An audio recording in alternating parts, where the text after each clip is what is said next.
ಕಾಂಗ್ರೆಸ್ ಅಭ್ಯರ್ಥಿ ಬಿರುಸಿನ ಪ್ರಚಾರ ಮಾಡಿಸ್ತಾ ಇದ್ದಾರೆ. ಚಿಕ್ಕಬಳ್ಳಾಪುರ ಲೋಕಸಭಾ ಕಣ ರಂಗೇರ್ತಾ ಇದೆ. ಈ ಸಂಬಂಧ ಬ್ರೇಕಿಂಗ್ ಬರ್ತಾ ಇದೆ, ನೋಡ್ತಾ ಹೋಗೋಣ.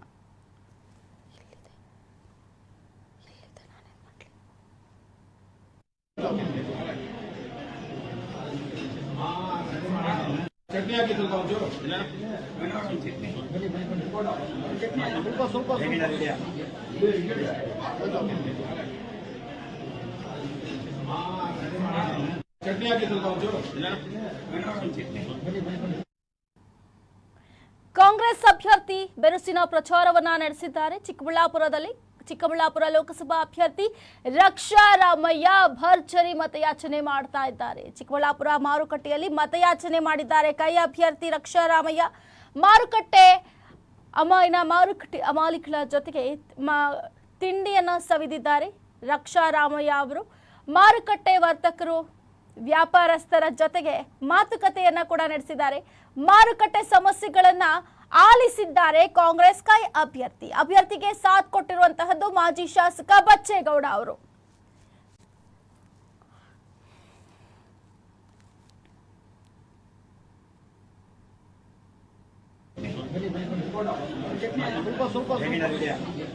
ನಮ್ಮದು ಮೊದಲನೇದಾಗಿ ನಮ್ಮ ಚಿಕ್ಕಬಳ್ಳಾಪುರನ ಹೂವಿನ ರಾಜಧಾನಿ ಮಾಡಬೇಕು ಅಂತ ಒಂದು ಸಲ ಕೊಟ್ಟಿದ್ದೀವಿ.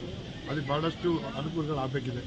ಅದು ಒಂದು ಮತ್ತೆ 100% ಲಿಟ್ರೇಟ್ ಪಾರ್ಲಿಮೆಂಟ್ ಕಾನ್ಸ್ಟಿಟ್ಯೂನ್ಸಿಯನ್ನು ಮಾಡಬೇಕಿದೆ. ಅದು ಕೆಲವು ಗೌರಿಬಿದನೂರು ಬಾಗೇಪಲ್ಲಿ ಸ್ವಲ್ಪ ಹಿಂದುಳಿದೆ. ಇವಾಗ ಫೀಮೇಲ್ ಲಿಟ್ರಸಿ ರೇಟು ಡ್ರಾಪ್ ಆಗ್ತಾ ಇದೆ, ಅವ್ರ ಡ್ರಾಪ್ಔಟ್ ರೇಟ್ ಹೆಚ್ಚಾಗ್ತಿದೆ.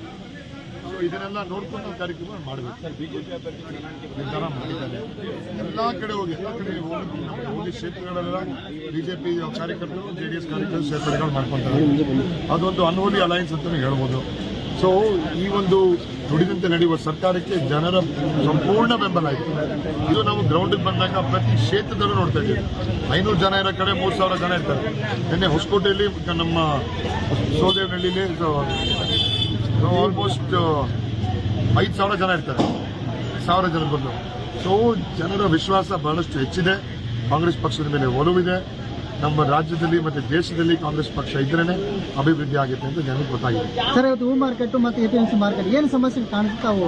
ತಮ್ಮ ಗಮನಕ್ಕೆ ಏನೇ ಬಹಳಷ್ಟು ಸಮಸ್ಯೆಗಳು ಪಾಪ ಇದಾವೆ ಇವ್ರದ್ದು. ಇವಾಗ ಹೂವಿನ ಮಾರ್ಕೆಟಲ್ಲಿ ಒಂದು ಪರ್ಮನೆಂಟ್ ಮಾರ್ಕೆಟ್ ಬೇಕಾಗಿದೆ ಅವ್ರಿಗೆಲ್ಲ. ಮತ್ತು ವ್ಯವಸ್ಥೆಗಳು, ರೋಡಿನ ವ್ಯವಸ್ಥೆ, ಸ್ವಲ್ಪ ನೀರಿನ ವ್ಯವಸ್ಥೆ. ಆ ಪ್ರಾಪರ್ಟಿ ಚೇಂಜ್ ಆದಾಗ, ಲೊಕೇಶನ್ ಚೇಂಜ್ ಆದಾಗ ಸದ್ಯಕ್ಕೆ ಪ್ರೈವೇಟ್ ಜಾಗದಲ್ಲಿದ್ದಾರೆ. ಸರ್ಕಾರಿ ಜಾಗನ ನಮ್ಮ ಸರ್ಕಾರದ ಹಿರಿಯರು ಎಲ್ಲ ಐಡೆಂಟಿಫೈ ಮಾಡಿ ಒಂದು 6-7 ತಿಂಗಳಲ್ಲಿ ಅಲೋಕೇಟ್ ಮಾಡಿ ಹೊಸ ಜಾಗ ಕಟ್ಸೋ ಕೆಲಸ ಮಾಡಿಸ್ತೀವಿ. ಅದು ಬಿಟ್ಟು ಸ್ವಲ್ಪ ಬೇರೆ ತೊಂದರೆಗಳಿಲ್ಲ. ಕೋಲ್ಡ್ ಸ್ಟೋರೇಜ್ ಫೆಸಿಲಿಟಿಗಳಿಲ್ಲ, ಲಾಜಿಸ್ಟಿಕ್ ಫೆಸಿಲಿಟೀಸ್ಗಳಿಲ್ಲ, ಇನ್ಶೂರೆನ್ಸ್ ಫೆಸಿಲಿಟಿಗಳಿಲ್ಲ. ಸೊ ಇವೆಲ್ಲ ಕಾರ್ಯಕ್ರಮಗಳು ನಮ್ಮ ಸರ್ಕಾರದಿಂದ ಪರ್ಟಿಕ್ಯುಲರ್ ಆಗಿ ರೈತರಿಗೆ, ಹಮಾಲಿಗಳಿಗೆ ನಾವು ಕೆಲಸ ಮಾಡಿಸ್ಕೊಬೇಕಾಗಿದೆ. ಸರ್, ಸುಧಾಕರ್ ವಿರುದ್ಧ ತಾವು ಯಾವ ರೀತಿ ಬಹುಮತ ಗಳಿಸ್ಕೊಂತೀವಿ? ಸುಧಾಕರ್ ಅವ್ರು ಮಾಡ್ತಿರೋ ಕ್ಯಾಂಪೇನ್ ಅವ್ರಿಗದು. ನಾವು ನಮ್ಮ ಕಾಂಗ್ರೆಸ್ ಪಕ್ಷದ ಶಕ್ತಿ, ನಮ್ಮ ಒಗ್ಗಟ್ಟು. ಎಲ್ಲ ಕ್ಷೇತ್ರದಲ್ಲಿ ಎಲ್ಲ ಕಾರ್ಯಕರ್ತರು, ನಾಯಕರುಗಳು, ಹಿರಿಯರು, ಕಿರಿಯರು, ಮಹಿಳೆಯರು, ಯುವಕರು ಎಲ್ಲ ಒಗ್ಗಟ್ಟಿದ್ದೀವಿ. ಅದು ನಮ್ಮ ಕಾಂಗ್ರೆಸ್ ಪಕ್ಷದ ಶಕ್ತಿ, ನಮ್ಮ ಪ್ರಣಾಳಿಕೆಗಳು. ನಾವು ನುಡಿದಂತೆ ನಡೆಯುವ ಕೆಲಸಗಳು ಜನಕ್ಕೆ ತಲುಪಿದೆ, ಮುಂದೆನೂ ತಲುಪಿದೆ. ಸರ್, ಮ್ಯಾನಿಫೆಸ್ಟೋ ಏನಾದ್ರು ಮಾಡಿದ್ದಾರೆ ಸರ್? ನಮ್ಮದು ಮೊದಲನೇದಾಗಿ ನಮ್ಮ ಚಿಕ್ಕಬಳ್ಳಾಪುರನ ಹೂವಿನ ರಾಜಧಾನಿ ಮಾಡಬೇಕು.